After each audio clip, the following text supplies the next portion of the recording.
Honeybees are critical to have to ensure our food supply. See, if you didn't have honeybees to pollinate, then the crops that we get would be much less than what we get now. So then food would be much more expensive. So then a lot of people wouldn't be able to afford and enjoy a lot of the things that we have today that we take for granted. Right. I'm trying to get kids more into gardening, and I noticed that parents are getting their kids more involved because they have to touch the dirt. They have to know where it comes from. Yeah. They have to know the cycle. That seems very important to me. Yeah. Yeah. What got you first into it? Well, in 1970, I bought a house from a beekeeper, and he said to me, "Would you like me to leave you a hive of bees?" I said, "Sure." So I was a beekeeper and didn't know anything about it. So you stuck with it all these years. Well, you also have gardens. That helps, right? Yes. The big thing today, like I have fruit trees and that, but we get very little fruit from it because I don't spray them because of the bees. Right. And today, if you don't spray, you don't get much fruit. No, it's one of those things. You just have to have it. What do you want people to know about you? Mainly that you can buy honey from me, and Great honey, by the way. and that I really think that honey is a good, healthy food product. Yeah. Does your wife cook with it a lot? Yes, she does, and we use honey especially in a lot of things because we try and stay away from white sugar. Is the weather warm enough now for them to warm up? If to it wake gets up? to be 55 to 60 degrees and it's sunny, they will come out. Have you taken the tops off yet? Well, when I check them, I have taken the tops off, but unless it's a nice warm day, I don't go into them because right now they're raising young bees, which is known as brood, and they need to keep that area about 90 degrees. So on a 60-degree day, they get chilled, and then they never develop properly, and they'll die. So you don't do it. To 95 even. The bottom boxes are known as brood boxes, because that's where they raise the brood. The kids. The ones up above, where they store the honey, are known as supers, because it just refers to the fact that you're supering up the hive, is where the term comes from. You don't put them on until the bees really need them. How do you know they need them? When flowers and everything come into blossom, which is when they're busy and they're storing honey, is when they need them for storage. What you do, you put a sheet of wax in there that's already impregnated with these honey cells, and then they build on it. And so then you get a whole frame, which is, of course, more efficient than when they build it themselves, which is this way, because you'd only get about half. The fullest amount of hives you had here, how many was that before you said you went somewhere else to get some of your honey? Here I had 10 hives 30 years ago. And what's changed now? Well, the environment has changed and what's available for them, plus some of the hives I have in places where there's more production than what they were getting here. What makes it more production somewhere else? Just the fact that there's more availability. Mostly wildflowers, things you don't realize that are out there in the wild.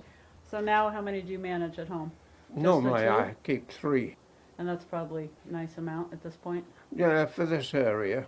Well, of course, same as everywhere, there's a lot more houses here than there were 30 years ago. Yeah, good point. A matter of fact, before this house was here, basically there were only 2 houses.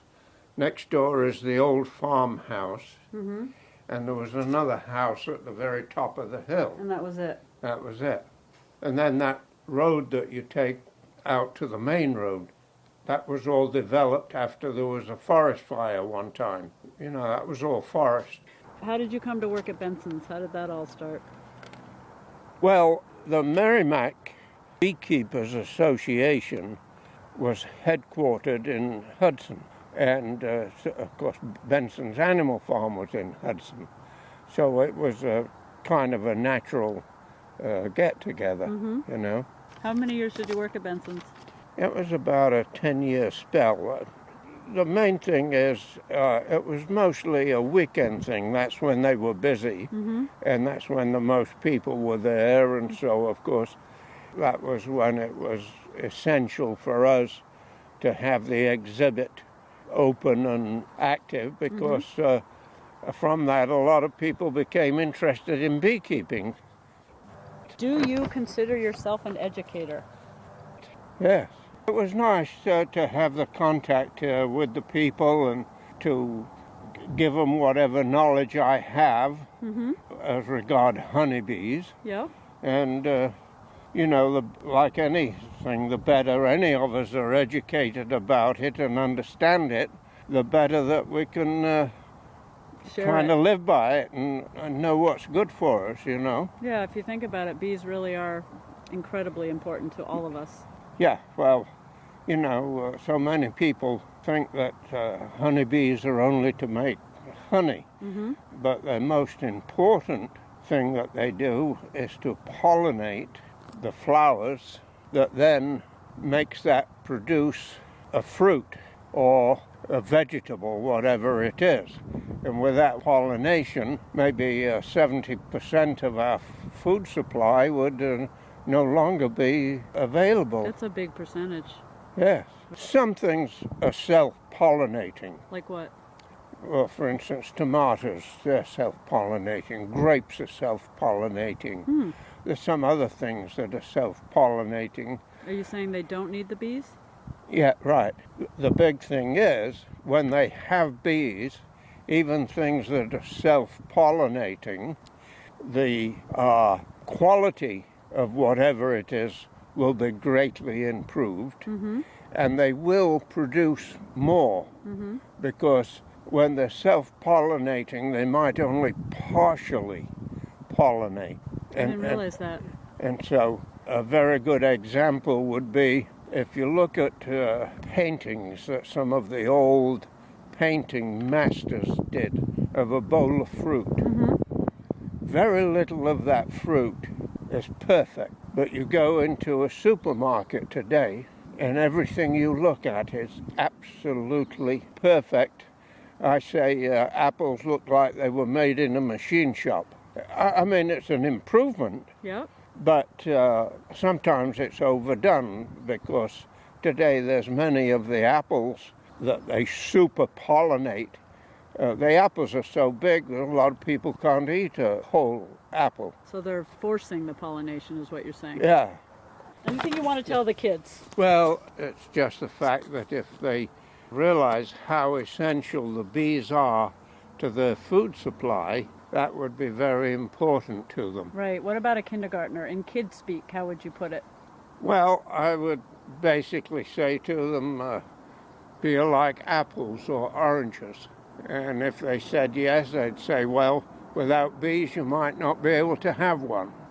The other thing is, not many people understand, and certainly the kids don't have any reason to understand, is that what it takes to produce a pound of honey.